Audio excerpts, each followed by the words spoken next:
Paz do Senhor, povo de Deus, tudo bem? Gênesis, o princípio de todas as coisas.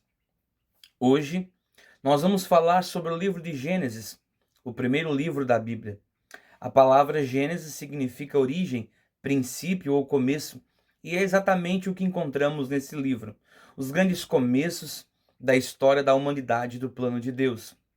Gênesis responde perguntas fundamentais: quem criou o universo? De onde veio o ser humano? Por que existe o pecado? E como Deus iniciou o seu plano de redenção? No capítulo 1, vemos que Deus é o criador de todas as coisas. Ele cria pela sua palavra e também cria o ser humano à sua imagem, semelhança. Isso mostra o grande valor que cada pessoa possui diante de Deus. Mas no capítulo 3 acontece a queda. Adão e Eva desobedecem a Deus e o pecado entra no mundo, trazendo separação, sofrimento e morte. Porém, mesmo diante do pecado, Deus apresenta uma promessa de esperança. Em Gênesis 3:15, encontramos a primeira indicação da vitória sobre a serpente, apontando para aquilo que Cristo realizaria. Depois, no capítulo 12, Deus chama Abraão e faz uma promessa: em ti serão benditas todas as famílias da terra. Deus começa, através de Abraão e a sua descendência, a conduzir a história da redenção que alcançaria todas as nações.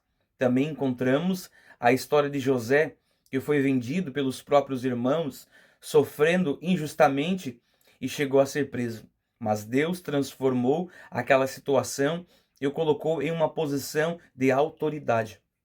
José declarou: vós intentaste o mal contra mim, porém Deus o tornou em bem.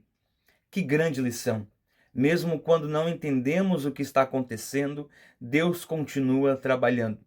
E Gênesis também aponta para Cristo. A história começa com a criação e a entrada do pecado, mas o plano de Deus caminha para a redenção. Por isso, Gênesis nos ensina que Deus é o fundamento de todas as coisas. O pecado traz consequências, mas Deus oferece redenção e cumpre as suas promessas. O versículo que resume o início de tudo está em Gênesis 1:1. No princípio, criou Deus os céus e a terra. Gênesis começa com a criação, mostra a entrada do pecado e apresenta a promessa da redenção. E aquilo que começa em Gênesis encontra o seu cumprimento em Cristo. Que Deus abençoe grandemente a sua vida em nome de Jesus.